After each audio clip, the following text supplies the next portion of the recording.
This is not me. This is Andrew. Andrew and I started school together at the age of 4. We were in the same class, and Andrew always knew that he wanted to be a doctor. At the age of around 8, Andrew left my school and went to a different school where he got to learn things like Latin. And at the age of 18, Andrew opened his A-level exam results on live local radio and then went to Cambridge University and then Oxford University. Today, we are still friends, and Andrew is a doctor. Actually, he's an anaesthetic registrar, which is a fancy way of saying that he's the guy that puts you to sleep before surgery. And when he's not doing that, he gets to go on amazing expeditions as the expedition doctor. I'm not Andrew, and I'm not a doctor. My name's Simon, and I have a theory. I believe that there are 3 types of people. People who know what they want to do next. People whose parents know what they want them to do next. And people that have no idea. Andrew, he knew what he wanted to do next. My dad, his parents knew what they wanted him to do next. And me, I had no idea. And it can be quite terrifying, actually, getting to a what's next moment and not knowing what to do. Sometimes when you arrive at the end of high school and you don't know, it can be the first time that you make a decision that sets your life off in a particular direction. And if you don't know what to do, then what do you do? At the end of high school, I'd narrowed it down to 2 options. The first was to go to university and study maths, which is quite self-explanatory. My second option was something called outdoor studies, also a university degree, but it assessed you on your ability to tie a canoe onto a trailer, and your tolerance in being wet and cold most days, and your ability to survive a 5-day wilderness solo expedition without going completely insane. Now, one of these courses needed high grades and the other one did not. And I was struggling with the decision. Now, my dad was an accountant for 25 years before he became a chef. And now he's a freelance photographer.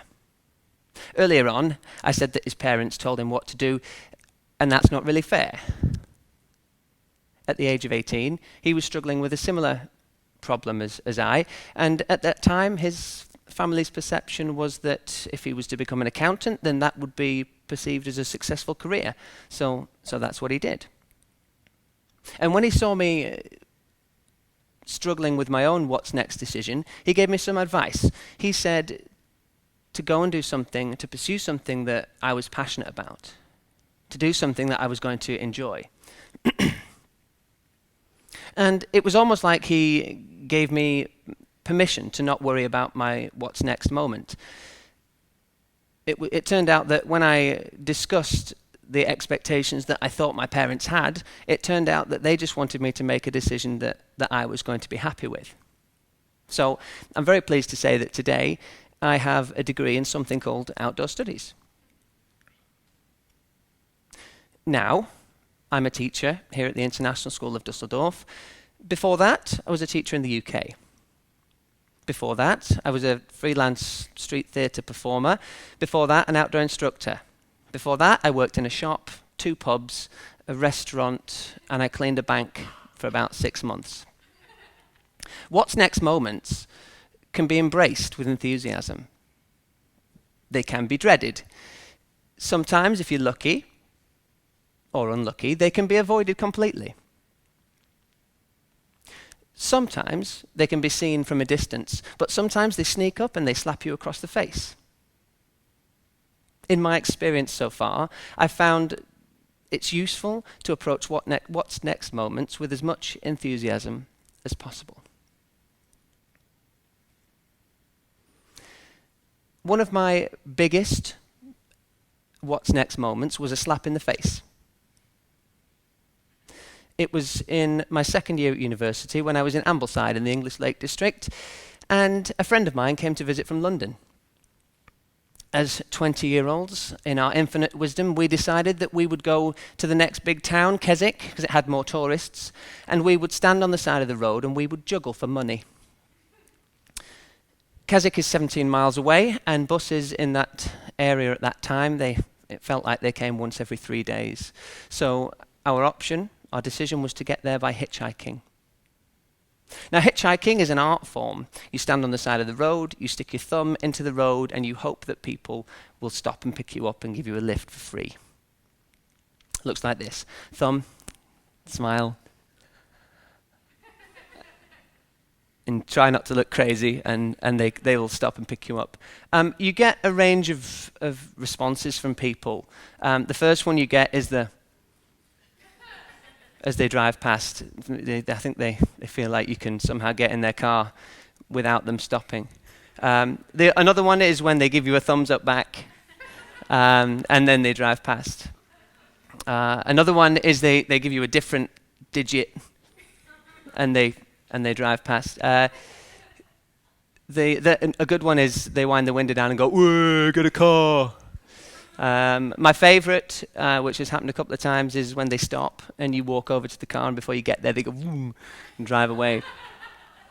But on that day, we were stood in Ambleside, and we had a suitcase with our juggling clubs in it, and that was the plan. So we were stood there, feet together, thumb, suitcase, smile, and a yellow van came around the corner, and down the side of the van, it had the logo, the Fairly Famous Family Street Theatre Company.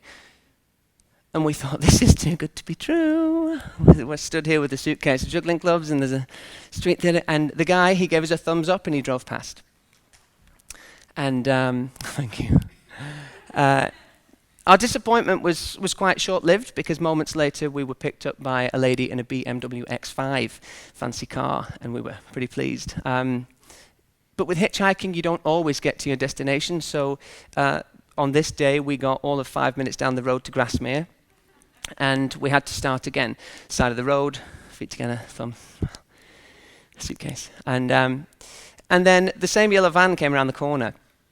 And down the side of the van, it had the Fairly Famous Family Street Theatre Company. And this time, it had 2 guys in the front. And this time, they stopped. And we climbed into the back of the van, and we met these 2. This is Jem and Campbell. And we had a great conversation. We told them who we were and what we were doing and where we were going. And Jem said, "Oh, great. Well, if you guys want some work, then here's my email address. Send me an email, and I'll see what I can do." They also said that if we were going to Keswick, we should look out for a guy called A.J. James, a street performer who works in Keswick, had a great show, and if we watched it, we might learn something. Again, we didn't quite make it to Keswick, and we got dropped out 4 miles away. Side of the road, thumb, smile, suitcase. And a car pulled over, and we met this guy, A.J. James, the street performer. We got in his car, we told him that we'd just met the Fairly Famous Family, and we drove into Keswick. We watched his street show 3 times that day. He got people's attention by waving fire around in the air. He juggled knives. He let the audience wrap him up in chains, from which he then escaped. He finished with a backflip. He removed his hat, and people filled it with a whole ton of money. I don't remember how we got home that day. The rest of the day is a bit of a blur. When we got home, I do remember that we did 3 things. We emailed the Fairly Famous Family for a job. We planned our very own street show. And I called my mum.